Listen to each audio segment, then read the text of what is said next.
हाँ जी। अच्छा रिजल्ट लेने के लिए बातों से नहीं, रातों से लड़ना पड़ता है। अच्छा रिजल्ट लेने के लिए बातों से नहीं, रातों से लड़ना पड़ता है। हर कोई चाहता है मैं बेहतर करूँ, हर कोई चाहता है मैं बेहतर करूँ, लेकिन इतिहास लिखने के लिए अपने जज़्बातों से लड़ना पड़ता है। इतिहास लिखने के लिए अपने जज़्बातों से लड़ना पड़ता है। जी हाँ, बिल्कुल मेहनत का कोई विकल्प नहीं है। आपको मेहनत करनी पड़ेगी, आपको रातों को जाकर ठीक है, अन्य प्रतियोगियों से आगे निकलना पड़ेगा, तभी जाकर आप फ़तह कर सकते हो। आज संतवीर सर यूट्यूब चैनल पर हम एक राजनीति विज्ञान की एक विशेष क्लास लेके आए हैं, जो भारतीय संविधान की प्रस्तावना, एक महत्वपूर्ण टॉपिक है। चाहे कोई अध्यापक भर्ती परीक्षा की बात कर लें, first grade, second grade, third grade, patwari, video या अन्य कोई भी प्रतियोगी परीक्षा की बात कर लें, एक क्वेश्चन लगभग इस टॉपिक से बड़ी आसानी से देखने को आपको मिलता है। लेकिन बच्चे फिर भी क्या कर देते हैं, उसमें गलतियां कर देते हैं, इस टॉपिक को इजी वे में ले जाते हैं। तो आज इसका विस्तार से अपने इसके ऊपर एमसीक्यू और कॉन्सेप्ट दोनों की चर्चा करेंगे। तो बढ़ते हैं आगे। भारतीय संविधान की प्रस्तावना या उद्देशिका। भारतीय संविधान की प्रस्तावना, प्रीएम्बल ऑफ द कॉन्स्टिट्यूशन, यानी संविधान की प्रस्तावना या उद्देशिका जिसे आप कह सकते हो। तो सबसे पहले बात करते हैं कि इससे प्रश्न किस तरह के आते हैं। भारतीय संविधान की प्रस्तावना से किस तरह के प्रश्न आपसे प्रतियोगी परीक्षाओं में अब तक पूछे जाते रहे हैं। तो इसमें अपने देखते हैं, या तो आपसे प्रस्तावना के जो शब्द हैं उनका क्रम पूछ लेता है, कौन सा शब्द कितनी बार आया है वो पूछ लेता है, कौन सा शब्द इसके अंदर है या नहीं है, या कोई संविधान संशोधन या प्रमुख वाद हुए हैं उनसे रिलेटेड आपसे क्वेश्चन इसमें पूछ लिया जाता है। अब अगली बात अगर बात करें अपने कि सर इसको प्रिपेयर कई बार कर लेते हैं फिर भी इसमें गलतियां हमसे हो जाती है, तो इसके लिए हम क्या करें। तो इसके लिए सबसे मुख्य बात यही है कि आप प्रस्तावना को कंठस्थ करें, याद करें। हाँ, इसको याद कीजिए, इसके मुख्य मुख्य शब्द हैं उनको ध्यान में रखिए। वैसे तो आज के इस क्लास में मैं साथ के साथ ही इस टॉपिक को, इस प्रस्तावना को आपको याद करवा ही दूंगा, लेकिन फिर भी आप खुद इसे याद कीजिए और याद करने के बाद में इसे एक दो बार लिख के देख लीजिए। बिल्कुल आसानी से आप इसके जो शब्दों का सही सही क्रम है वो भी ट्रिक के माध्यम से आपको आज बता देंगे। तो बढ़ते हैं सबसे पहले प्रस्तावना, या जिसे अपने बोलते हैं उद्देशिका। तो प्रस्तावना है क्या, प्रस्तावना क्या है। तो प्रस्तावना क्या है कि जो भारतीय संविधान के जो मूल आदर्श थे, जो मुख्य आदर्श थे, उनका इसके अंदर प्रतिबिंब कह सकते हो आप। भारतीय संविधान के मुख्य आदर्शों का प्रतिबिंब जो भारतीय संविधान में वर्णित है, जो मुख्य मुख्य आदर्श, उनका मूल आदर्शों का प्रतिबिंब, इसका वर्णन आपको भारत की संविधान की प्रस्तावना में देखने को मिलता है। नेक्स्ट अपने देखते हैं कि प्रस्तावना की आवश्यकता क्यों पड़ी। क्यों प्रस्तावना की आवश्यकता पड़ी, जब भारतीय संविधान निर्माताओं ने जो इतना बड़ा संविधान, जो मूल संविधान जब लागू हुआ था, 395 अनुच्छेद उसके अंदर 8 अनुसूचियां, जो वर्तमान में तो 12 अनुसूचियां हैं, और 22 भाग। जब इतना बड़ा, विश्व का सबसे बड़ा संविधान, आप पढ़ते हो कि ठीक है संविधान की विशेषताओं में कि विश्व का सबसे बड़ा संविधान भारत का संविधान है, तो इतना बड़ा संविधान लिखने के बाद में प्रस्तावना की आवश्यकता क्यों पड़ी। तो वही आप इसको उसी वे में ले सकते हैं कि जैसे कोई भी मूवी आती है, कोई भी फिल्म आती है, तो फिल्म आने से पहले उसका क्या जारी होता है, ट्रेलर जारी होता है। तो प्रस्तावना का भी वही रोल है अपने संविधान के लिए कि जिस तरीके से इतना बड़ा संविधान है, तो उस संविधान का एक तरीके से ये क्या कह सकते हो, ट्रेलर है। संविधान का एक तरीके से ये ट्रेलर कह सकते हो, संविधान का मुखड़ा इसे कह सकते हो भारतीय संविधान का। यानी इसमें एक तरीके से गागर में सागर भरते हुए सब बातें लिखी गई है। संविधान का मुखड़ा कह लो, दर्पण कह लो, ट्रेलर कह लो, कुछ भी आप इसको इस तरीके से कह सकते हो। यानी इसमें कि भारत के संविधान में क्या क्या देखने को मिलेगा। अगर कोई बाहर से आए और देखना चाहे कि मुझे चंद ही क्षणों में देखना है कि ठीक है भारतीय संविधान में क्या क्या वर्णित है, तो वो एक तरीके से भारतीय संविधान की प्रस्तावना को देखेगा और देख के अंदाजा लगा सकता है कि इसके अंदर हमें क्या क्या देखने को मिल सकता है। तो प्रस्तावना क्या है, संविधान का मुखड़ा है, या यूं कह लो ट्रेलर है। गागर में सागर जो भरता है, यानी कम शब्दों के अंदर पूरे संविधान में क्या क्या चीजें देखने को मिल सकती है वो हमें देखने को मिल सकता है, या यूं कह लो अपने ही शब्दों में, जैसे कई बार बच्चे होते हैं जो स्कूलों में नकल वगैरह लेके जाते हैं, तो वो एक पर्ची बनाते हैं, उस पर्ची के अंदर, उस छोटी सी पर्ची के अंदर वो महत्वपूर्ण महत्वपूर्ण बातें कि जो परीक्षा में आ सकती है या जो महत्वपूर्ण रोल अदा करती है, तो वो एक तरीके से कह सकते हो कि उस पर्ची से भी आप तुलना कर सकते हो। तो ये एक तरीके से प्रस्तावना हमारे संविधान की वो पर्ची कह सकते हो। तो समझ गए होंगे कि प्रस्तावना की आवश्यकता क्यों पड़ी। नेक्स्ट चलते हैं, प्रस्तावना का स्रोत क्या है, कहां से लिया गया है प्रस्तावना को। तो प्रस्तावना का स्रोत देखते हैं, यूएसए का संविधान, यूएसए संयुक्त राज्य अमेरिका का संविधान, वहां से प्रस्तावना के जो शुरुआती शब्द है, हम भारत के लोग, ठीक है, हम संयुक्त राज्य के अमेरिका के लोग, जो विश्व का पहला लिखित संविधान है, संयुक्त राज्य अमेरिका का विश्व का प्रथम लिखित संविधान, लिखित संविधान, तो यहां से ये बात उठाई गई है।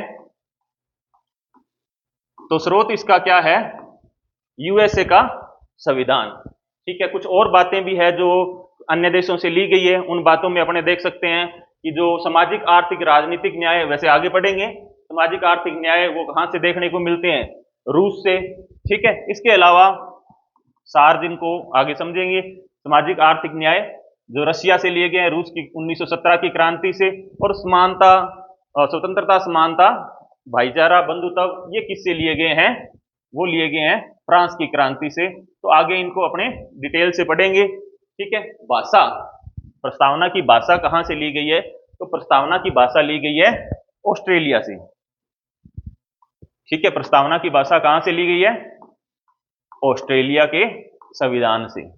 नेक्स्ट पढ़ते हैं कि प्रस्तावना भारत में कहां वर्णित है। अब से पहले कि भारत में 1935 का अधिनियम भी आपने को देखने को मिला, जो भारतीय संविधान का एक तरह से मुख्य स्रोत है, कि जो 1935 के संविधान में जो मुख्य मुख्य विशेषताएं थी वो आपको, वो चीजें आपको भारत के मूल संविधान में देखने को मिलती है। तो 1935 के संविधान में प्रस्तावना का वर्णन नहीं था। 1935 के संविधान के अंदर प्रस्तावना का पूर्णतः अभाव था।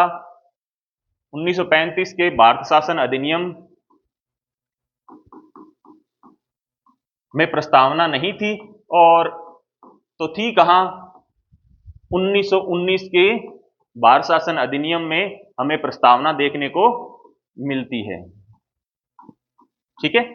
तो इससे पहले अगर अपने बात करें कि भारत में 1919 के अधिनियम में प्रस्तावना देखने को मिलती है। नेक्स्ट बात करते हैं कि सर्वप्रथम शुरुआत कहां से हुई। सर्वप्रथम शुरुआत कहां देखने को मिलती है भारतीय संविधान की प्रस्तावना की। तो अच्छे तरीके से आप पढ़ते हो, भारतीय संविधान कब से लिखना शुरू हुआ, 9 दिसंबर 1946, जो पहली बैठक हुई 9 दिसंबर 1946, 3 तारीखें जो आप बार बार पढ़ते हो, 9 दिसंबर 1946, 11 दिसंबर 1946 और 13 दिसंबर 1946, दो दिन का गैप है। 9 दिसंबर पहली बैठक हुई, अस्थायी अध्यक्ष सच्चिदानंद सिन्हा, 11 दिसंबर स्थायी अध्यक्ष बने डॉक्टर राजेंद्र प्रसाद, जो बाद में भारत के राष्ट्रपति भी बने, और 13 दिसंबर 1946 शुरुआत इसकी सबसे पहले कहां देखने को मिलती है, 13 दिसंबर 1946 को, जो जवाहरलाल नेहरू के द्वारा उद्देश्य प्रस्ताव प्रस्तुत किया गया। भारत के प्रथम प्रधानमंत्री जवाहरलाल नेहरू के द्वारा जो उद्देश्य प्रस्ताव प्रस्तुत किया गया, उसमें हमें प्रस्तावना का जो स्वरूप है वो देखने को मिलता है कि मुख्य उद्देश्य क्या था, कि हम जो संविधान लिख रहे हैं उसके उद्देश्य क्या है, किन उद्देश्यों को दिमाग में रखकर इस संविधान को लिखा जा रहा है। तो 13 दिसंबर 1946 के जो उद्देश्य प्रस्ताव जवाहरलाल नेहरू के द्वारा प्रस्तुत किया गया था, उसमें इसका वर्णन देखने को मिलता है। सर्वप्रथम शुरुआत देखने को मिलती है। और कब ये पास हुआ, पारित कब हुआ, तो 22 जनवरी 1947, ठीक है, पारित हुआ ये। नेक्स्ट पढ़ते हैं, प्रस्तावना लागू कब से हुई। प्रस्तावना कब से लागू हुई, तो लागू के बारे में अपने बात देखते हैं कि स्पष्ट रूप से संविधान में नहीं लिखा गया है कि प्रस्तावना कब से लागू होगी, कब से लागू नहीं होगी। लेकिन अगर अपने मुख्य रूप से देखें तो भारतीय संविधान का अनुच्छेद 394 394 इसमें लिखा गया है, जो 15 अनुच्छेद लिखे गए हैं, चाहे नागरिकता संबंधी अनुच्छेद 5, 6, 7, 8, 9, अनुच्छेद 60 या अन्य जो भी अनुच्छेद आप इसके अंदर देखते हैं कि 15 अनुच्छेद जो इसमें प्रस्तावना में जो तारीख लिखी हुई है 26 नवंबर 1949 से ही लागू, यानी जिस दिन संविधान बन गया था अपना उसी दिन से लागू हो गए थे। और शेष या बाकी जो भी अनुच्छेद या अन्य जो भी चीजें हैं वो कब से लागू होगी? 26 जनवरी 1950 से लागू होगी। तो इस तरीके से स्पष्ट रूप से अगर इसका वर्णन नहीं है, लेकिन ये हम समझ सकते हैं इसको कि प्रस्तावना भी उस बाकी का ही भाग है। तो प्रस्तावना भी कब से लागू आप मान सकते हो कि 26 जनवरी 1950 से। ठीक है, तो स्क्रीनशॉट ले सकते हो इसका। नेक्स्ट बढ़ते हैं आगे।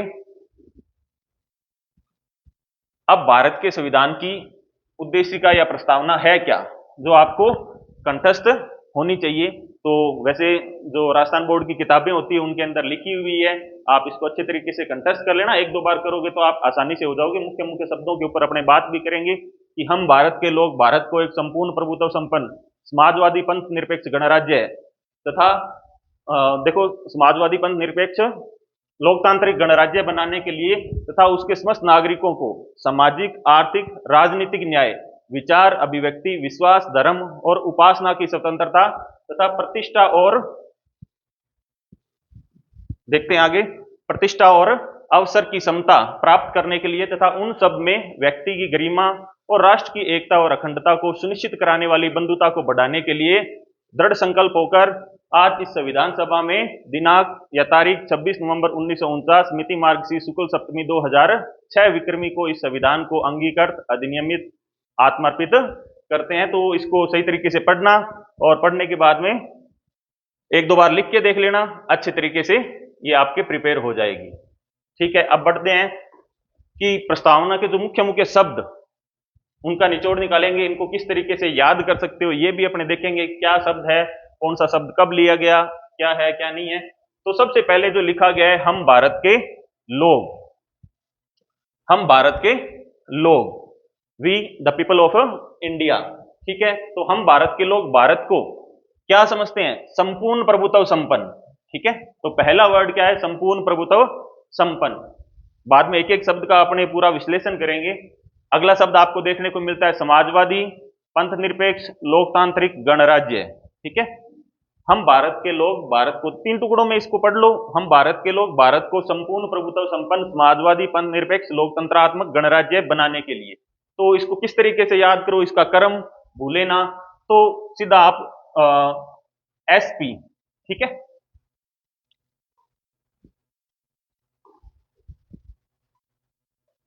दो पोस्टें ध्यान रख लो, एसपी एसपी यानी संपूर्ण प्रभुत्व संपन्न। पहला एसपी से क्या हो गया? संपूर्ण प्रभुत्व संपन्न। और दूसरा एसपी से आपका क्या हो गया? जो बाद में 1976 में 42वें संविधान संशोधन द्वारा जोड़े गए थे। 1976 में 42वें संविधान संशोधन द्वारा ये जो शब्द जोड़े गए थे, समाजवादी और पंथ निरपेक्ष। ठीक है, और तीसरा आपके आ गया लोकतांत्रिक गणराज्य। तो इसको आप ये पोस्ट लेफ्टिनेंट गवर्नर एलजी, इसके माध्यम से, यानी जो सिर्फ आपको दो पोस्ट ही याद करनी है और इसका क्रम आप नहीं भूलोगे। एसपी सुपीरियर जो भी है पुलिस, सुप्रिटेंडेंट ऑफ पुलिस। ठीक है, तो एसपी एसपी और एलजी। पहले एसपी से क्या हो गया? संपूर्ण प्रभुत्व संपन्न, फिर समाजवादी पंथ निरपेक्ष लोकतांत्रिक गणराज्य। ठीक है, तो इस तरीके से इसका क्रम आपको सही तरीके से याद होना चाहिए। नेक्स्ट पढ़ते हैं, अब न्याय की बात करते हैं कि न्याय, कौन से न्याय की बात की गई है। जो पहला पार्ट इसके अंतर्गत अपने देखते हैं, तो उसके अंतर्गत आपको क्या देखने को मिलता है कि हम भारत के लोग भारत को संपूर्ण प्रभुत्व संपन्न समाजवादी पंथ निरपेक्ष लोकतांत्रिक गणराज्य बनाने के लिए तथा उसके बाद में जो न्याय कौन से हैं उनकी बात की गई है, समस्त नागरिकों को सामाजिक, आर्थिक और राजनीतिक न्याय, सामाजिक, आर्थिक और राजनीतिक न्याय। क्रम बिल्कुल सार, ये वर्ड आप देखते रहते हो, वैसे भी जो प्रस्तावना है भारत के संविधान का एक सार आप कह सकते हो। तो सार सामाजिक, आर्थिक, राजनीतिक न्याय, तो आसानी से याद हो जाएगा। इन तीनों का क्रम भी आपको ध्यान में होना चाहिए। नेक्स्ट बढ़ते हैं, 1 सेकेंड, स्वतंत्रता की बात।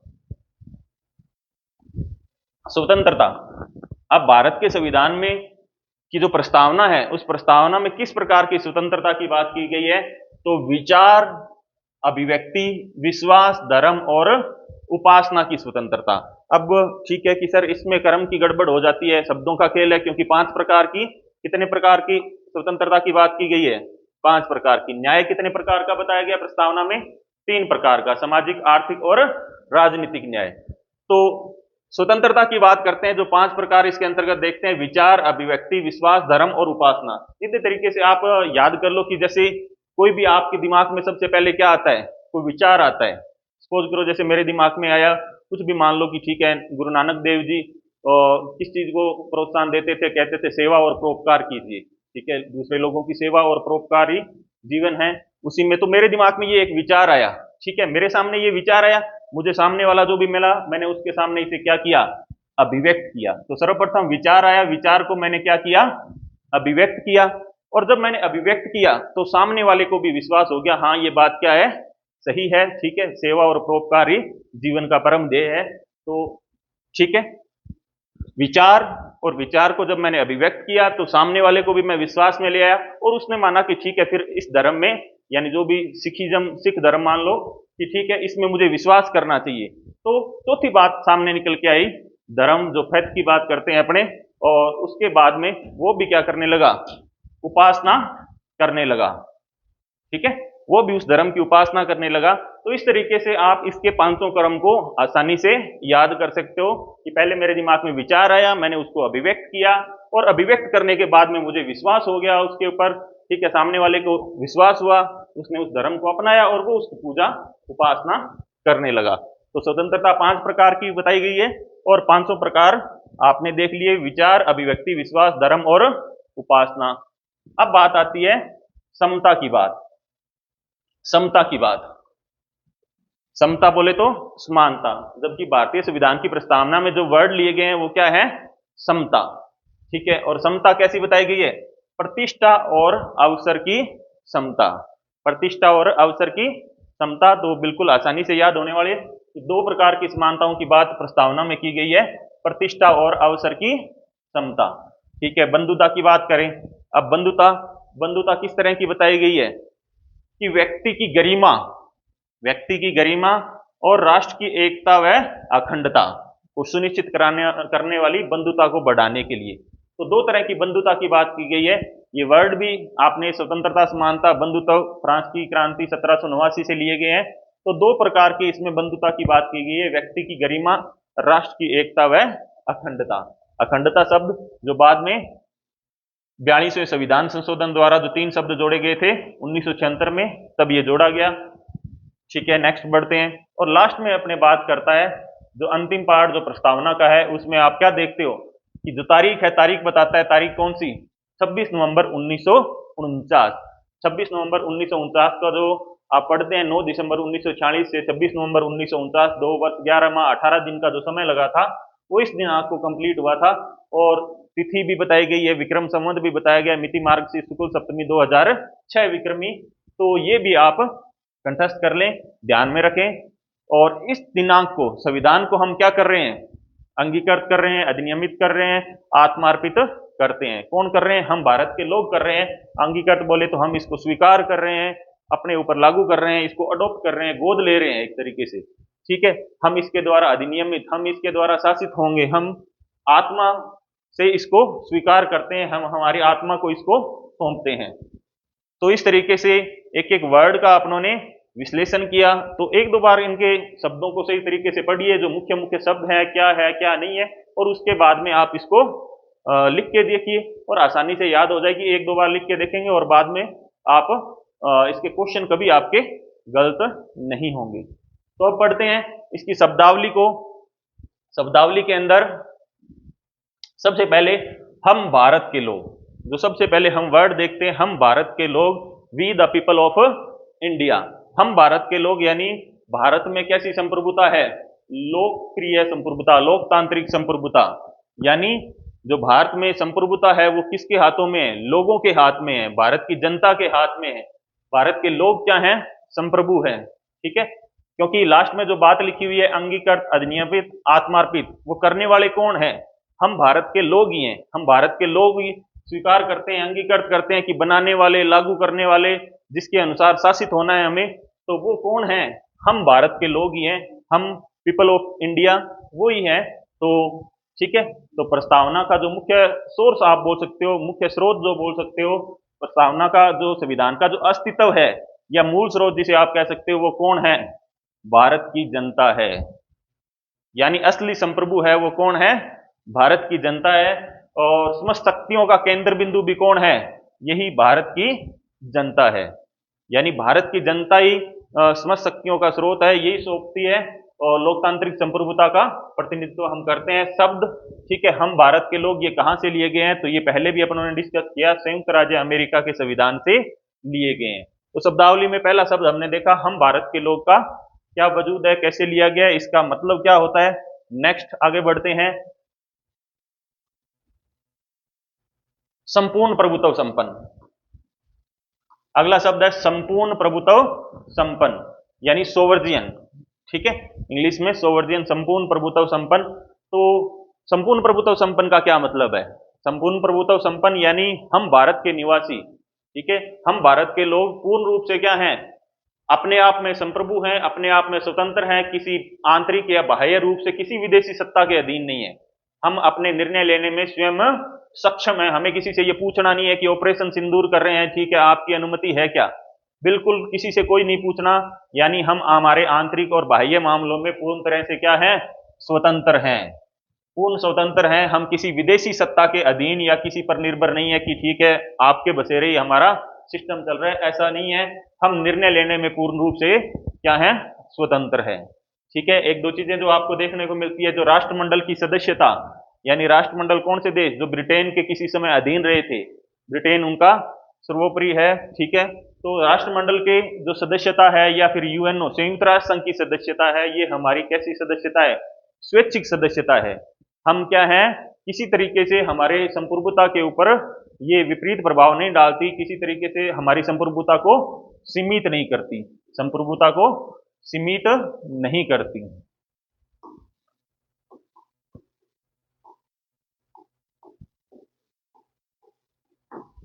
तो समझ गए होंगे इस बात का अर्थ कि संप्रभुत्व, संपूर्ण प्रभुत्व संपन्न का क्या अर्थ होता है। कई बार वर्डों में इसको संप्रभु वर्ड भी लिखा हुआ आ जाता है कि हम भारत के लोग, ठीक है, संप्रभु। तो देखते हैं नेक्स्ट वर्ड, समाजवादी। समाजवादी शब्द, ठीक है, सोशलिस्ट। सबसे पहले समाजवादी शब्द की बात करते हैं कि समाजवादी शब्द मूल संविधान की जो हमारी उद्देशिका थी उसमें हमें देखने को नहीं मिला था, क्योंकि आपको पता है ये शब्द किससे जोड़ा गया? 42वें संविधान संशोधन जो 1976 में हुआ था, उसके द्वारा इस शब्द को जोड़ा गया था। सरदार स्वर्ण सिंह समिति थी, उसकी सिफारिशों पर जो तीन शब्द समाजवादी, पंथ निरपेक्ष और अखंडता, इन तीनों शब्दों को जोड़ा गया था। तो मूल संविधान में हमारे सोशलिस्ट यानी समाजवादी शब्द नहीं था, लेकिन हमारे देश की जो प्रकृति रही है वो बिल्कुल समाजवादी रही है। समाजवाद जो एक विचारधारा है, आप जानते हो, एक आइडियोलॉजी है। और हमारे देश का जो संविधान है या जो प्रस्तावना है वो क्या बताती है कि हमारा स्वरूप कैसा है? लोकतांत्रिक समाजवाद में हम विश्वास करते हैं। जवाहरलाल नेहरू जो आपने पढ़ा होगा, ठीक है, उनके बारे में कि हम क्या है? लोकतांत्रिक समाजवाद में विश्वास करते हैं। यानी हम क्या, किसमें विश्वास करते हैं? लोकतंत्र में विश्वास है। लोकतांत्रिक गणराज्य वर्ड भी आप आगे देखते हो। समाजवाद जिसका उद्देश्य क्या है? उत्पादन और वितरण के सभी साधनों का क्या होगा? राष्ट्रीयकरण होगा और निजी संपत्ति का उन्मूलन जो होगा। ठीक है, ये इसका जो मुख्य उद्देश्य है, इस उद्देश्य को लेकर ये समाजवादी शब्द जोड़े गए हैं। इस पे विवाद भी उठा कि ठीक है क्यों इसको जोड़ा जा रहा है, क्योंकि भारतीय संविधान के जो डीपीएसपी जो भाग 4 directive principles of state policy, यानी जो राज्य के नीति निर्देशक तत्व है, उनमें अनुच्छेद 38 और 39 के अंदर इनकी बात भी की गई है। अनुच्छेद 38 और 39, ठीक है, जो भाग 4 नीति निर्देशक तत्वों का है, उसमें इससे रिलेटेड कि ठीक है उत्पादन या वितरण के साधनों पर सामाजिक स्वामित्व होगा। तो ये बात भी की गई है। फिर बाद में जाके इस शब्द को कि ये हमारे संविधान की एक तरीके से क्या है, मूल आदर्शों के अंदर ये बात लिखी जानी चाहिए। तो इस वजह से 42वें संविधान संशोधन 1976 के द्वारा इस समाजवादी शब्द को भी जोड़ा गया। ठीक है, अब भारतीय समाजवाद किस प्रकार की अर्थव्यवस्था में विश्वास करता है? कि मिश्रित अर्थव्यवस्था, जिसमें क्या है, निजी क्षेत्र और सार्वजनिक क्षेत्र दोनों स्वामित्व में रहेंगे, यानी दोनों बराबर कार्य करते रहेंगे। हालांकि 1991 में एलपीजी, ठीक है, उसके बाद से निजी क्षेत्र को ज्यादा प्रोत्साहन मिला है, लेकिन दोनों क्षेत्र एक तरीके से प्रभावी है, मिश्रित अर्थव्यवस्था को बल मिलता है। अब बात करते हैं कि भारतीय समाजवाद, भारतीय समाजवाद है क्या? भारतीय समाजवाद मार्क्सवाद और गांधीवाद का मिश्रण है, ठीक है। भारतीय समाजवाद मार्क्सवाद और गांधीवाद का मिश्रण है, लेकिन जो ज्यादा झुकाव है वो किसकी तरफ है? गांधीवाद की तरफ है। गांधीवाद से मुख्य रूप से प्रभावित है ये विचारधाराएं हैं, ठीक है। इसके अलावा और जो देखते हैं इसके अंदर कि भारतीय समाजवाद की क्या विशेषता है, कि भारतीय समाजवाद क्या है? व्यक्तिगत संपत्ति को मान्यता देता है। नेक्स्ट, संसाधनों का क्या होना चाहिए? न्यायपूर्ण वितरण होना चाहिए। संसाधनों का वितरण न्यायपूर्ण तरीके से होना चाहिए। ऐसे नहीं है कि किसी वर्ग विशेष का संसाधनों के ऊपर पूर्ण स्वामित्व हो जाए और अन्य वंचित रह जाए। गरीब और कमजोर जो वर्ग है उनको विशेष संरक्षण की व्यवस्था भारतीय समाजवाद चाहता है। तो पूरे तरीके से हमने इसकी व्याख्या समझी कि भारतीय संविधान में समाजवाद के शब्द के क्या मायने हैं। नेक्स्ट वर्ड जो पंथ निरपेक्षता, सेक्युलरिज्म, पंथ निरपेक्षता, सेक्युलरिज्म, ये भी वर्ड 42वें संविधान संशोधन 1976 के द्वारा जोड़ा गया। 42वें संविधान संशोधन 1976 के द्वारा पंथ निरपेक्षता वर्ड भी जोड़ा गया। अब इस शब्द को लेकर भी, ठीक है, बड़ा विवादास्पद शब्द रहा है कि ठीक है, सब धर्मों के लिए अलग अलग मान्यता है, कि मार्क्सवाद जो विचारधारा है वो धर्म को नहीं मानती है, धर्म को अफीम मानती है, या अफीम की गोली, कुछ भी कह लो। उदारवादी वो मानते हैं कि अल्पसंख्यक वर्गों के हितों का संरक्षण है। दक्षिणपंथी कुछ अलग मानते हैं। तो इस तरीके से पंथ निरपेक्षता के अलग अलग मायने हैं। और इसको लेकर यह भी बात आई कि भारतीय संविधान में जब धार्मिक स्वतंत्रता का अधिकार,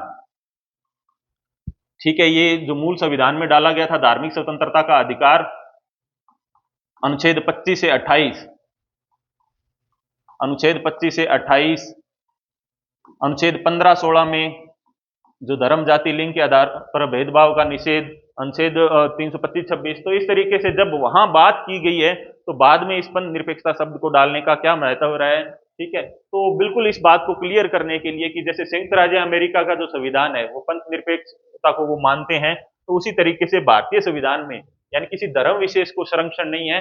तो ये चीज समझाने के लिए, बताने के लिए सभी धर्मों को क्या है, मान्यता है, समान संरक्षण है। किसी धर्म विशेष को क्या है, एक तरीके से कोई विशेष स्वामित्व, विशेष प्रभुत्व नहीं है। सभी धर्मों को बराबर संरक्षण है। सभी धर्म को, धर्म विशेष को महत्व नहीं है। किसी भी धर्म विशेष को जिस तरीके से पाकिस्तान में, बांग्लादेश में या जो धार्मिक आधारित संप्रभु देश देखे जाते हैं, तो उस तरीके से किसी धर्म विशेष को यहाँ महत्व नहीं है। धार्मिक भेदभाव का विरोध किया गया है। धार्मिकता के आधार पर, धर्म के आधार पर किसी तरह का भेदभाव नहीं किया जाएगा। राज्य का कोई भी धर्म नहीं है, यानी राज्य, पॉलिटिकल साइंस में राज्य शब्द का जो अर्थ है वो राष्ट्र के संदर्भ में समझ सकते हो।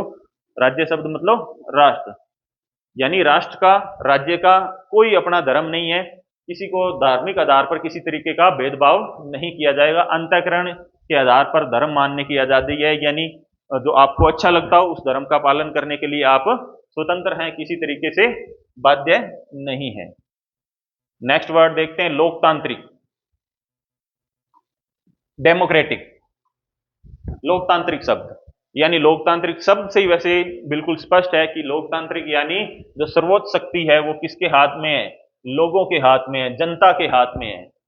यानी वही जो अब्राहम लिंकन वाली परिभाषा, जनता के द्वारा जनता के लिए शासन, जनता का जनता के द्वारा जनता के लिए शासन, तो वही हमारे संविधान में एक तरीके से लोकतांत्रिक इस प्रस्तावना में, इस वर्ड के माध्यम से भी स्पष्ट किया गया है। लोकतंत्र जो दो तरह के, प्रत्यक्ष लोकतंत्र और अप्रत्यक्ष लोकतंत्र, जो आप देख सकते हो कि ठीक है, प्रत्यक्ष लोकतंत्र यानी जनता के द्वारा खुद ही शासन किया जाए, अप्रत्यक्ष यानी जनता के द्वारा चुने हुए प्रतिनिधियों के माध्यम से। प्रत्यक्ष लोकतंत्र जो देखा जाता है मूलतः स्विट्जरलैंड में देखा जाता है, वहां जो भी 5 प्रकार है उनके माध्यम से जो शासन किया जाता है। और अप्रत्यक्ष लोकतंत्र का उदाहरण बाहर जैसे देशों में कि जनता के द्वारा चुने हुए प्रतिनिधियों के माध्यम से शासन किया जाता है। तो भारतीय संविधान किस में आस्था रखता है, लोकतंत्र में आस्था रखता है।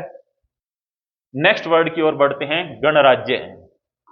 ये वर्ड बहुत बार देखने को मिलता है, गणराज्य, और क्वेश्चन भी पूछा जाता है कि गणराज्य का क्या मतलब है। रिपब्लिक, यानी रिपब्लिक का क्या अर्थ है, ये वर्ड क्लियर करता है कि पब्लिक यानी जनता, जनता क्या करती है, ई मतलब इलेक्ट, चुनती है, यानी जो राष्ट्र का जो प्रमुख है वो क्या होगा, इलेक्टेड होगा, निर्वाचित होगा, वंशानुगत नहीं होगा। जिस तरीके से ब्रिटेन में राजा, राजा के बाद में आगे का जो वंश है वो ठीक है शासन में प्रमुख के रूप में रहता है, तो उस तरीके से वंशानुगत नहीं होगा।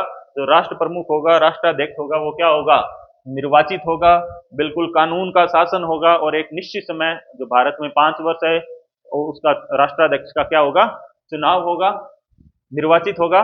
नेक्स्ट वर्ड न्याय। न्याय की बात करते हैं कि किस तरह की न्याय की बात, जस्टिस की बात हमारे संविधान में की गई है। तो किस तरह के जो 3 शब्द, सामाजिक, आर्थिक और राजनीतिक न्याय की बात की गई है, जिसको आप इन वर्डों से SAR, सार, ठीक है, सार के रूप में समझ सकते हो। सामाजिक, आर्थिक, राजनीतिक न्याय, यानी 3 प्रकार के न्याय की बात हमारे संविधान की प्रस्तावना में की गई है। सामाजिक न्याय के अंतर्गत देखते हैं कि किस तरह का न्याय, क्या मतलब निकलता है इसका, जाति, धर्म, लिंग आधारित भेदभाव का क्या किया गया है, निषेध किया गया है। यानी सामाजिक न्याय के अंतर्गत आप देख सकते हो कि क्या है, जातिगत आधार पे, धार्मिक आधार पे, लिंग आधारित भेदभाव किसी के साथ नहीं किया जाएगा। ये भारतीय संविधान की प्रस्तावना में सामाजिक न्याय के माध्यम से इसके अर्थ को स्पष्ट करता है। आर्थिक न्याय यानी आर्थिक तत्वों, संपदा के आधार पर, आय के आधार पर किसी तरह के भेदभाव का निषेध किया गया है। और राजनीतिक न्याय यानी सबको समान राजनीतिक अधिकारों की प्राप्ति है, सबको वैश्विक मताधिकार यानी वोट डालने का अधिकार है, इसके अलावा राजनीतिक पद प्राप्त करने का अधिकार है, दफ्तरों में प्रवेश का अधिकार है। तो इस तरीके से किसी को बाधित नहीं किया जा सकता। और ये न्याय शब्द कहां से लिया गया है, सामाजिक, आर्थिक, राजनीतिक न्याय रूस की क्रांति से, 1917 की जो रूसी क्रांति थी उससे ये वर्डों को, शब्दों को लिया गया है, सामाजिक, आर्थिक न्याय। नेक्स्ट पढ़ते हैं स्वतंत्रता, लिबर्टी। ठीक है, ये वर्ड आते ही आपको इस चीज के बारे में आप जान जाते हो कि स्वतंत्रता क्या महत्व होता है, कितनी इसके लिए, आजादी के लिए लड़ाइयां लड़ी गई थी, लिबर्टी के लिए। तो स्वतंत्रता, स्वतंत्रता का अर्थ क्या है, अर्थ क्या है, लोगों की गतिविधियों पर रोक टोक की अनुपस्थिति, यानी लोगों की जो गतिविधियां हैं, जो करना चाह रहे हैं, उसके ऊपर किसी तरह की रोक टोक नहीं होनी चाहिए। प्रत्येक व्यक्ति को विकास के समान अवसर मिलने चाहिए, यानी अपने विकास के लिए क्या करने चाहिए, समान अवसर सबको मिलने चाहिए। व्यक्ति की गतिविधियों के ऊपर रोक टोक नहीं होनी चाहिए। लेकिन अगर गतिविधियों पर रोक टोक नहीं होगी तो वो तो क्या होगी, नकारात्मक स्वतंत्रता हो जाएगी। तो स्पष्ट रूप में अगर सीधे तौर पर हम समझें कि स्वतंत्रता को, कि हाँ मुझे स्वतंत्रता है, सब तरह की स्वतंत्रता है, लेकिन वही बात कि अगर मेरे हाथ में लाठी है और मैं उसको घुमाऊं तो वो क्या होनी चाहिए, सामने वाले के नहीं लगनी चाहिए, सामने वाले की नाक पे नहीं लगने चाहिए। यानी मेरी स्वतंत्रता है लेकिन दूसरे वाले की, सामने वाले की स्वतंत्रता उससे बाधित नहीं होनी चाहिए। तो भारतीय संविधान में किस तरह की स्वतंत्रता की बात की गई है, 5 प्रकार की स्वतंत्रताओं की बात की गई है। उसमें विचार, अभिव्यक्ति, विश्वास, धर्म और उपासना, जो 5 प्रकार की स्वतंत्रता है उनकी बात की गई है। इस तरीके से याद करना है, वो अभी थोड़ी देर पहले समझाया था कि कोई विचार लो, ठीक है, वो मैंने अभिव्यक्त किया, वो विश्वास बन गया सामने वाले का, उसने उस चीज को माना और उसकी उपासना करने लगा। तो और ये विचार कहाँ से लिए गए हैं, स्वतंत्रता, समानता, आगे पढ़ेंगे समता और बंधुत्व। 1789 की फ्रांसीसी क्रांति से स्वतंत्रता, समता और बंधुत्व, इन शब्दों को लिया गया है। ठीक है, आगे चलते हैं। समता, प्रस्तावना में जो अगला वर्ड हमें देखने को मिलता है समता, समानता शब्द नहीं लिखा गया है, समता शब्द, इक्वलिटी लिखा गया है। तो समता, समानता यानी समाज में किसी भी वर्ग विशेष के लिए विशेषाधिकार की क्या होगी, अनुपस्थिति होगी। सबको समान अवसर दिए जाएंगे, सबको समानता का अधिकार होगा, कोई विशेष नहीं होगा, बिना भेदभाव के सबको समान अवसर दिए जाएंगे। ठीक है, और भारतीय संविधान की प्रस्तावना में कौन सी दो प्रकार की समानता की बात की गई है, प्रतिष्ठा और अवसर की समानता, यानी सबको समान रूप से अवसर दिए जाएंगे और किसी की भी प्रतिष्ठा को, सम्मान को ठेस नहीं पहुंचाई जाएगी, समानता उसको उस चीज की मिलेगी। नेक्स्ट वर्ड देखते हैं, बंधुता। बंधुत्व, फ्रेटर्निटी, ठीक है, इसका क्या मतलब है, यानी भाईचारे की भावना। बंधुता मतलब भाईचारा, भाईचारा हमारा कायम रहना चाहिए। और इसको प्रोत्साहन आप देख सकते हो कि भारतीय संविधान में किस प्रकार की नागरिकता को अपनाया गया है, एकल नागरिकता को अपनाया गया है। यानी हम यही वर्ड बोलते हैं, हम भारत के लोग। क्या आपने ये सुना है, हम राजस्थान के, हम पंजाब के लोग? यानी इस चीज को प्रोत्साहन दिया गया है, एकल नागरिकता के माध्यम से भाईचारे को प्रोत्साहन दिया गया है। कई देशों में अमेरिका दोहरी नागरिकता, स्विट्जरलैंड जैसे देशों के अंदर तिहरी नागरिकता, सर्वप्रथम देश का नागरिक, उसके बाद में कैंट का, उसके बाद में म्यूनिसिपैलिटी का। लेकिन भारत में किस तरह की नागरिकता है? एकल नागरिकता है। और इसका बाद में इस चीज को और बताने के लिए और समझाने के लिए जो 42वें संविधान संशोधन द्वारा मूल कर्तव्य भी जोड़े गए थे अनुच्छेद 51 क के अंतर्गत, उसके अंतर्गत ये लिखा हुआ भी है कि हर भारतीय नागरिक का कर्तव्य होगा कि वो धार्मिक, भाषाई, क्षेत्रीय या वर्ग विविधताओं से ऊपर उठकर सद्भाव व समान भाईचारे यानी बंधुता को की भावना को क्या करेगा? बढ़ावा देगा। यानी हमारे संविधान की जो प्रस्तावना है उसमें हमारा जो मूल ध्येय है उसमें ये भी ध्येय हमारा माना गया है कि बंधुता को बढ़ावा देंगे, हम सब भाईचारे की भावना को बढ़ावा देंगे।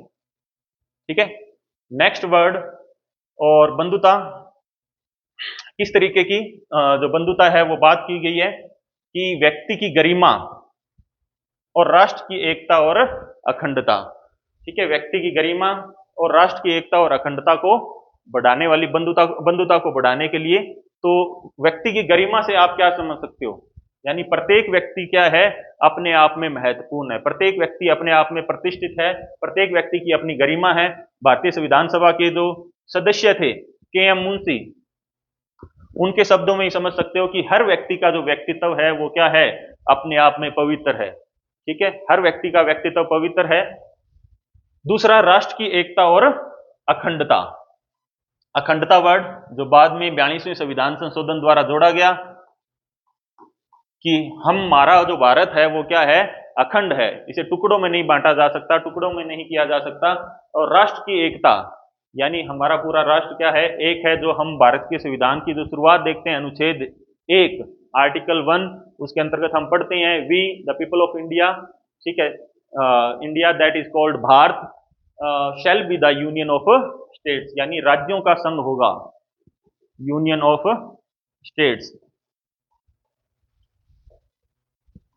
ठीक है, सब राज्यों से मिलकर ठीक है देश बनेगा। तो इस तरीके से ये शब्द राष्ट्र की एकता को, अखंडता को एक तरीके से बल देने के लिए हमें बताए गए हैं। लास्ट देखते हैं जो प्रस्तावना का जो अंतिम पार्ट है, अंतिम भाग है, उसके अंतर्गत क्या देखने को मिलता है। जो अंतिम भाग है उसमें आप तारीख देखते हैं 26 नवंबर 1949, तिथि मिति माघ से शुक्ल सप्तमी 2006 विक्रमी को इस संविधान को हम क्या करते हैं? अंगीकृत, अधिनियमित, आत्मार्पित करते हैं। अंगीकृत यानी इस संविधान को हम क्या करते हैं? स्वीकार करते हैं। ठीक है, स्वीकार करते हैं, हमारे ऊपर लागू करवाते हैं, अडोप्ट करते हैं। ठीक है, यानी एक तरीके से इस संविधान को गोद लेते हैं। ठीक है, अधिनियमित, अधिनियमित मीन्स कि ठीक है हम इस संविधान के द्वारा क्या होंगे? शासित होंगे, हमारे ऊपर शासन इस संविधान के द्वारा जो किया जाएगा, इस अधिनियम इस संविधान के द्वारा हम क्या होंगे? अधिनियमित होंगे। और तीसरा, आत्मार्पित यानी हमारी आत्मा को भी इसके अधीन करते हैं, यानी आत्मा से हम इसको स्वीकार करते हैं।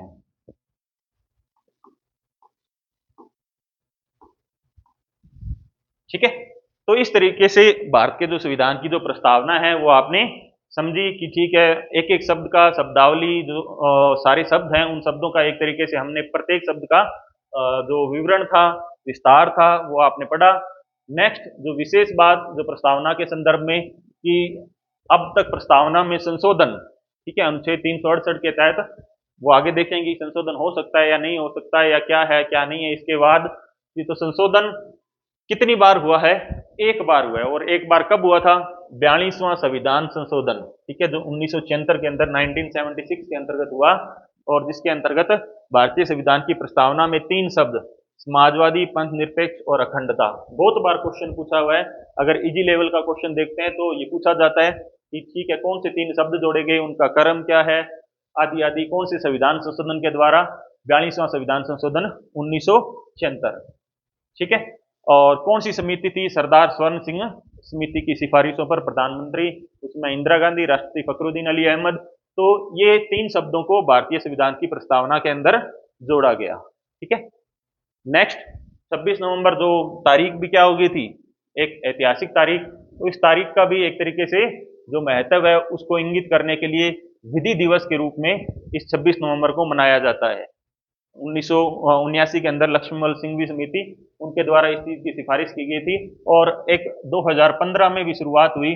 संविधान का जो महत्व है वो लोगों के दिमाग में रहे तो संविधान दिवस भी इसी तिथि को मनाया जाता है। 2015 में इसकी शुरुआत हुई 26 नवंबर को।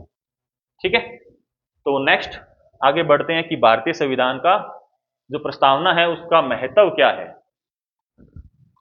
प्रस्तावना के महत्व क्या है, इस महत्व के बारे में कुछ जो प्रस्तावना जो संविधान सभा के जो सदस्य थे उनके क्या विचार हैं। तो इसमें जो एक अंग्रेज राजनीति शास्त्री थे अर्नेस्ट बारकर, उन्होंने भारतीय संविधान को की प्रस्तावना को क्या बोला है, कुंजी नोट बोला है, की नोट बोला है। ये तो भारतीय संविधान की जो प्रस्तावना थी उससे इतने ज्यादा प्रभावित थे कि इन्होंने अपनी पुस्तक थी principles of social and political theory,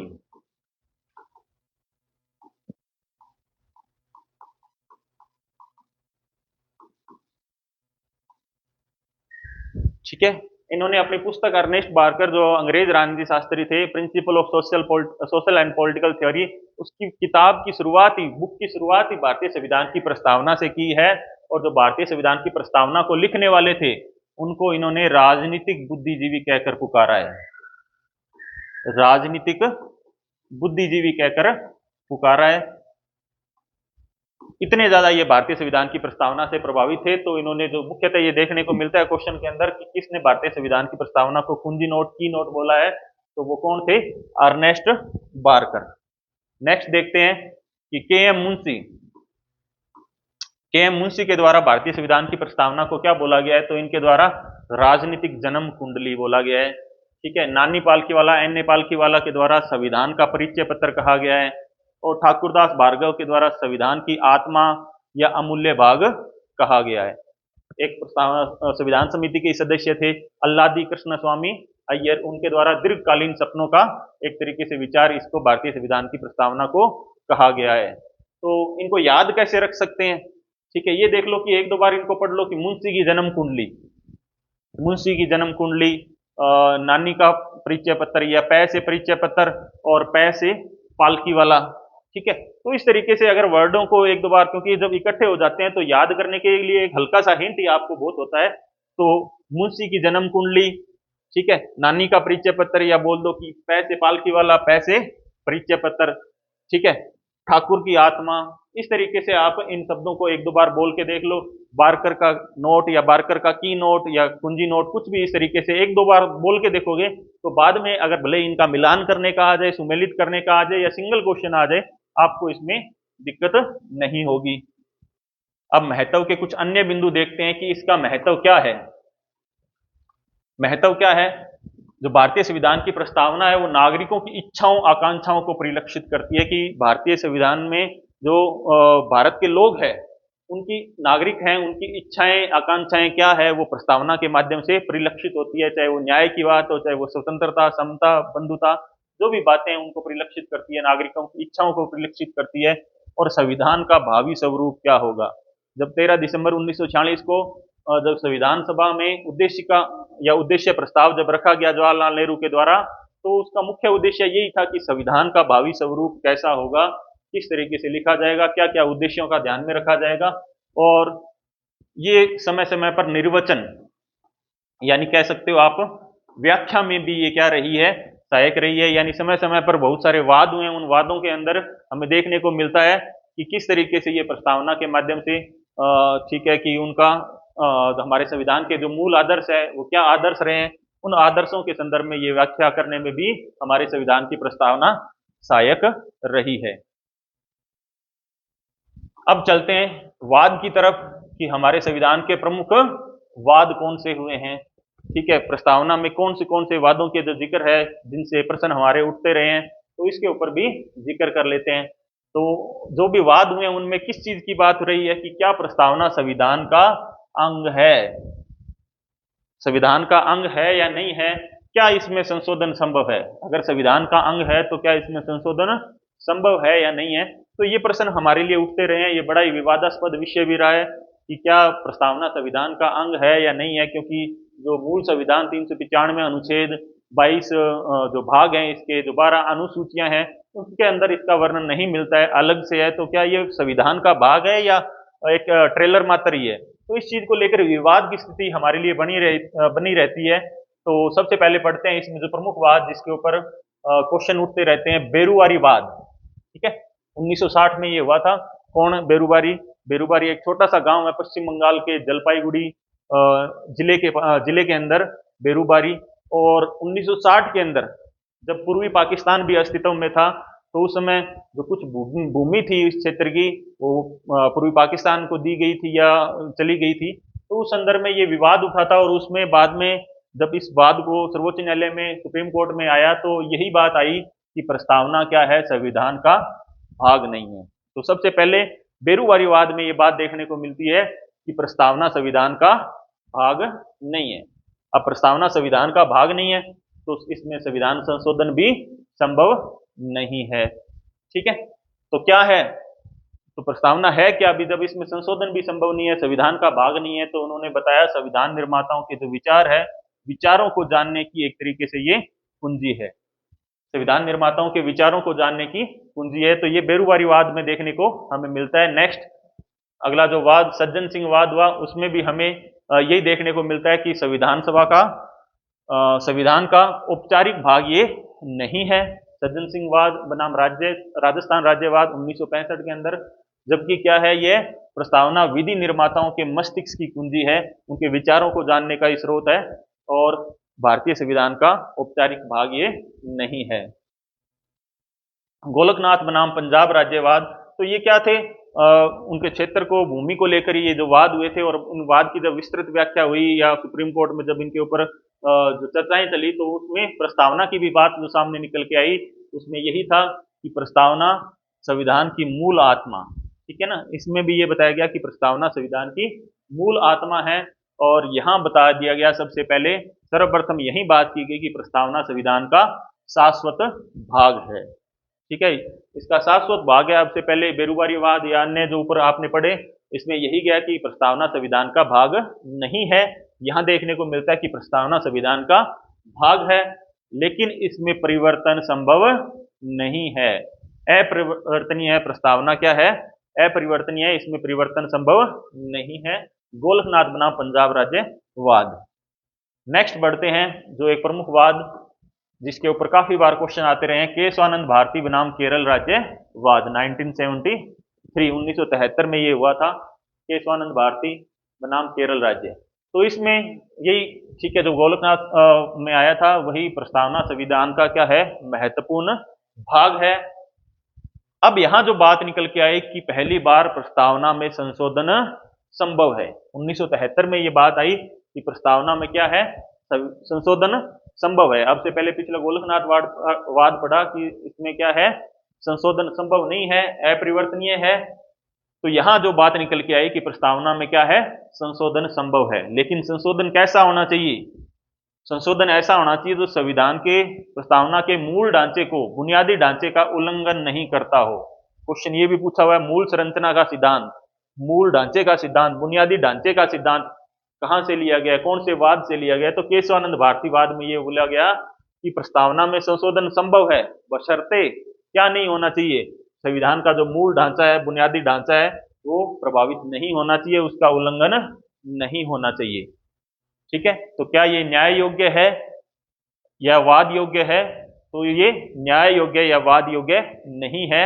ये केशवानंद भारती बनाम केरल राज्यवाद में जो बात सामने निकल के आई। इसके अलावा आगे देखते हैं कि जो दो और वाद थे जिनको आप पढ़ते हैं, SR मुंबई बनाम भारत संघवाद, छोटी छोटी बातें कि इनमें भी प्रस्तावना को संविधान का भाग माना गया 1994 में। AK गोपालन बनाम मद्रास राज्य, ये 1950 में हुआ था। इसमें बताया गया कि संविधान की शक्ति का स्रोत मात्र है प्रस्तावना, और न्यायालय के द्वारा परिवर्तित नहीं है, न्यायालय के द्वारा लागू नहीं है।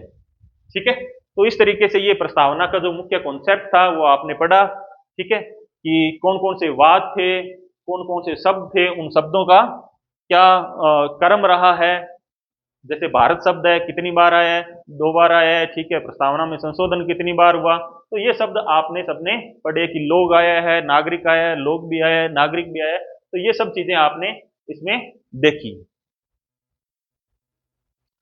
हाँ, तो अब देखते हैं कि प्रस्तावना में क्वेश्चन कई बार पूछे जाते रहे हैं, बहुत बार पूछे जाते हैं, इस चीज को लेकर पूछे जाते हैं कि प्रस्तावना में किन शब्दों का वर्णन नहीं है। तो अलग से इनकी शब्दावली आपके सामने बता दी गई है कि प्रस्तावना में संसदीय शब्द ये कहीं भी नहीं लिखा हुआ है।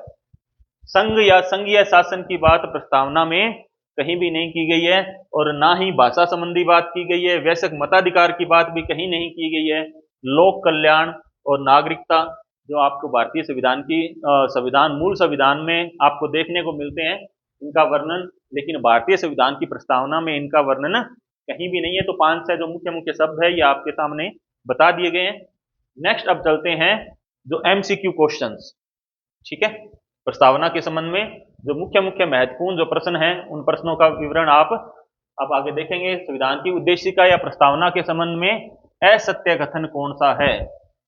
तो कौन सा है देखते हैं कि संविधान सभा ने प्रस्तावना को 26 नवंबर 1949 को अंगीकृत या अंगीकार किया, ये तो सत्य है, ठीक है। नेक्स्ट, 42वें संविधान संशोधन द्वारा समाजवादी, पंथ निरपेक्ष या जिसको धर्मनिरपेक्ष भी आप बोल सकते हो, इन शब्दों को जोड़ा गया, अखंडता शब्द भी जोड़ा गया, तो ये कथन भी बिल्कुल सही है। संविधान की प्रस्तावना में अब तक एक ही बार संशोधन हुआ है, बिल्कुल, जो 42वां संविधान संशोधन हुआ था, तो ये भी सही है। तो इसका सही उत्तर क्या हो जाएगा? उपर्युक्त सभी सत्य है, ठीक है, कोई भी असत्य नहीं है। नेक्स्ट क्वेश्चन, प्रस्तावना के शब्द पंथ निरपेक्ष, पंथ निरपेक्षता के संदर्भ में सही क्या है?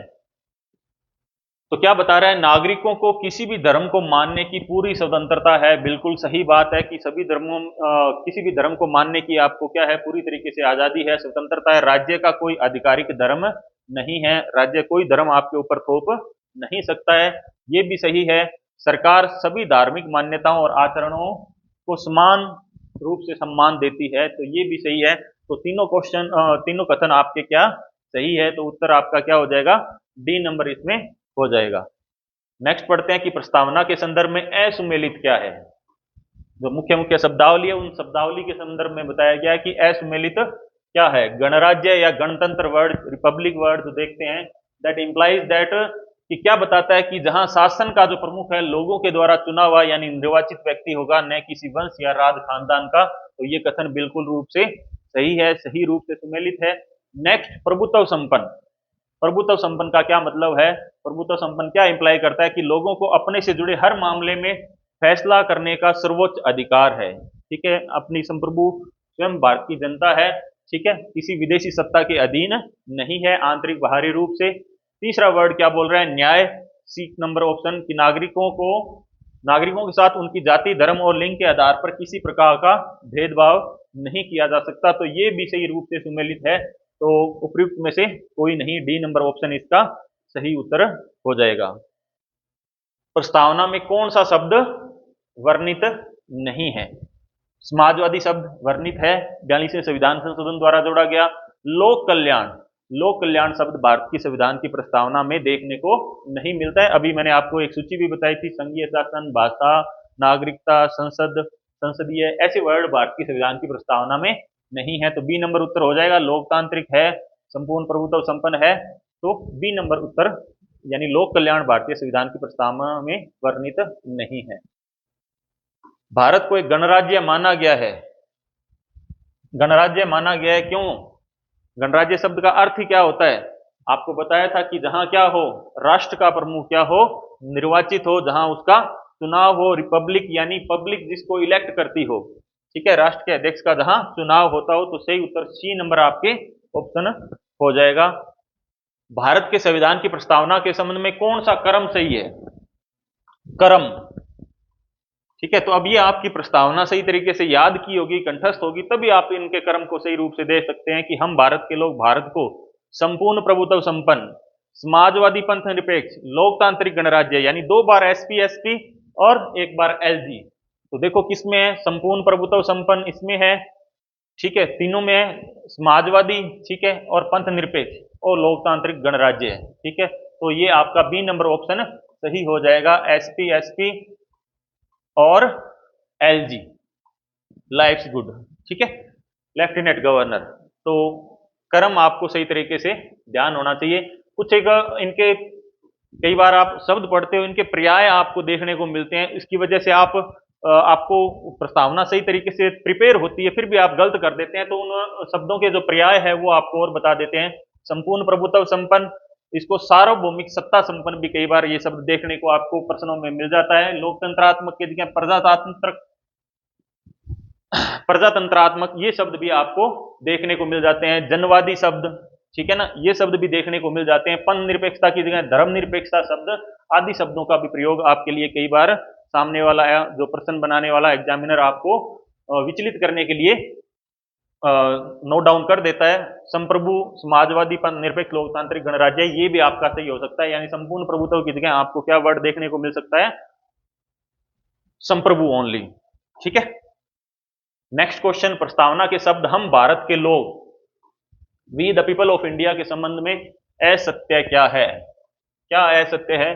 भारत में लौकिक सार्वभौमिकता है, बिल्कुल सही है। भारत के संविधान का निर्माण और अधिनियम भारत के लोगों ने अपने प्रतिनिधियों के माध्यम से किया है।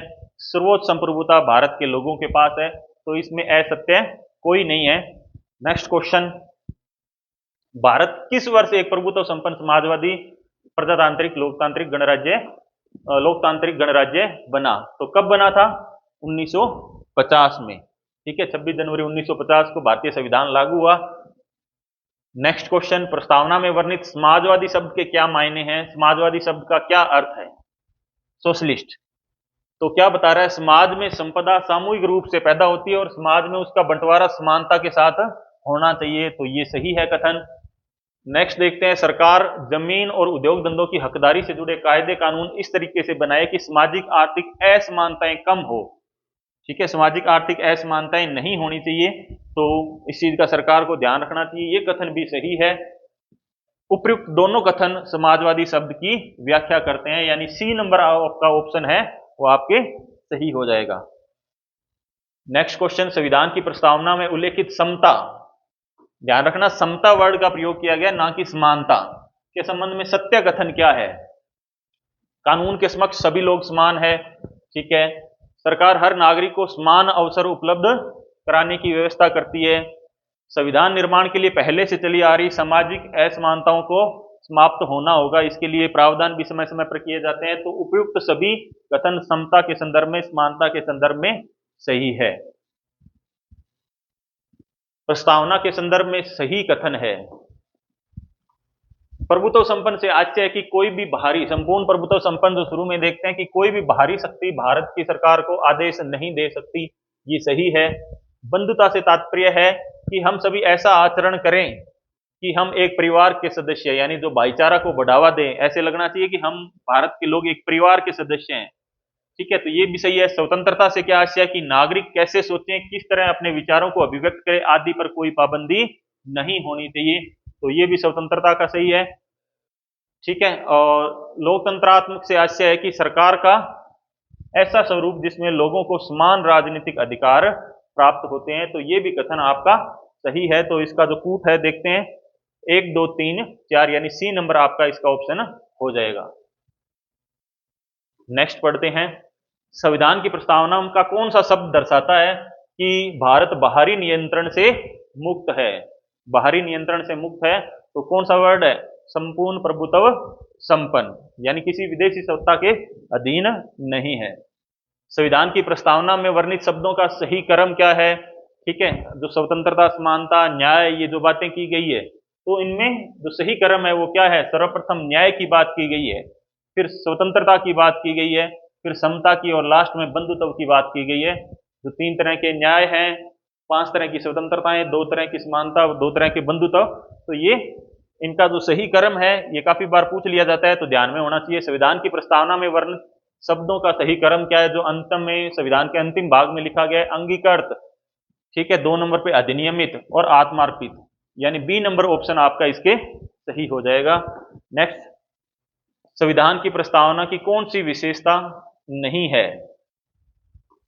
कौन सी विशेषता नहीं है? तो थोड़ी देर पहले इसकी एक सूची भी बताई थी। संघीय शासन यानी इसकी कोई भी बात नहीं की गई है। पंथ निरपेक्षता है, ठीक है, आर्थिक न्याय है, प्रतिष्ठा की समानता, ठीक है। तो ये सब आपको देखने को मिलते हैं। प्रस्तावना में वर्णित स्वतंत्रता का सही क्रम क्या बताया गया है? तो इसको बिल्कुल आपको ट्रिक के माध्यम से भी बताया था। विचार, अभिव्यक्ति, ठीक है, विश्वास, धर्म और उपासना। तो कौन से कॉलम में है? सी नंबर कॉलम में। विचार सबसे पहले दिमाग में आता है, उसको अभिव्यक्त करते हैं, विश्वास में लाते हैं सामने वाले को, उसका एक कोई फैत बनता है, धर्म बनता है, और उसकी उपासना करता है। तो इस तरीके से ये सही क्रम है जो 5 तरह की स्वतंत्रताएं भारतीय संविधान की प्रस्तावना में वर्णित है। ये क्वेश्चन बहुत ही अच्छा क्वेश्चन है कि 26 नवंबर 1949 संविधान लागू होने के समय, सही तरीके से शब्दावली देखना, मूल संविधान की जो प्रस्तावना थी, कुछ भी बात लिखा है संविधान लागू होने के समय या मूल संविधान की जो प्रस्तावना थी उसकी भाषा के संबंध में से सत्य कथन क्या है? तो मूल संविधान में आपको पता हो कि जो 3 शब्द समाजवादी, पंथ निरपेक्ष, ये 2 शब्द शुरुआती में और एक अखंडता बाद में, ये शब्द मूल संविधान की प्रस्तावना में नहीं थे, तो वो शब्द अब नहीं होंगे। संपूर्ण प्रभुत्व संपन्न, यानी एक एसपी बीच में से हट जाएगा। संपूर्ण प्रभुत्व संपन्न है, ठीक है। समाजवादी, पंथ निरपेक्ष नहीं होगा, जैसे इसमें भी समाजवादी दिया, ये मूल संविधान में नहीं था, तो ये नहीं है। संपूर्ण प्रभुत्व संपन्न लोकतांत्रिक गणराज्य, ठीक है। तो मूल संविधान की प्रस्तावना में ये वर्ड थे। उद्देशिका की भाषा किस देश से ली गई है? तो किस देश से ली गई है? ऑस्ट्रेलिया से ली गई है। किसने प्रस्तावना को संविधान की आत्मा कहा? ठीक है, आत्मा किसने कहा था? ठाकुरदास भार्गव। याद कराया था, ठाकुर जी की आत्मा, ठाकुर जी की आत्मा, तो ठाकुरदास भार्गव ने कहा था। पहचान पत्र किसने कहा है भारतीय संविधान की प्रस्तावना को? ठीक है, तो पहचान पत्र इसमें से किसने कहा है? पै से पहचान पत्र, पै से पालकी वाला या नानी पालकी वाला, कुछ भी, जैसे भी आपको याद रहे। भारतीय संविधान का परिचय पत्र किसने कहा है? N.A. पालकी वाला ने कहा है। भारतीय संविधान की जन्म कुंडली, मुंशी की जन्म कुंडली, तो ये भी आपने पढ़ा था कि के.एम. मुंशी ने कहा है मुंशी की जन्म कुंडली। एक और विचारक अल्लादी कृष्ण स्वामी अय्यर, दीर्घकालीन सपनों का जो विचार भारतीय संविधान की प्रस्तावना को उन्होंने कहा है। नेक्स्ट है कि भारत की संविधान की प्रस्तावना का संशोधित संविधान नहीं, संशोधित स्वरूप है, ठीक है। जो प्रस्तावना है वो किसका स्वरूप है? तो उद्देश्य प्रस्ताव का है, उद्देशिका का है। तो इस चीज का ध्यान में रखना, ठीक है। आज का ये टॉपिक यही समाप्त होता है। इस तरीके से आपने भारत की जो संविधान की जो प्रस्तावना थी उसका सही तरीके से अध्ययन किया कि क्या क्या शब्द उसके अंतर्गत आ सकते हैं, उन शब्दों का जो सही क्रम है वो क्या हो सकता है। कुछ महत्वपूर्ण प्रश्न कि जहां बच्चे इस टॉपिक को पढ़ने के बाद भी गलतियां कर देते हैं, तो उन सब चीजों को आपने देखा। एक अति महत्वपूर्ण टॉपिक है। एक एक क्वेश्चन एक प्रतिभागी के लिए कितना इंपॉर्टेंट होता है, तो किसी भी चीज को इस तरीके से आप लेफ्ट नहीं कर सकते। संतवीर सर यूट्यूब चैनल के ऊपर आप निःशुल्क इस कक्षा का आनंद ले रहे हैं, अध्ययन कर रहे हैं। आगे भी जो टॉपिक है आपके इससे जुड़े हुए भारतीय राज्य व्यवस्था का हम लेके आएंगे। धन्यवाद। जय हिंद।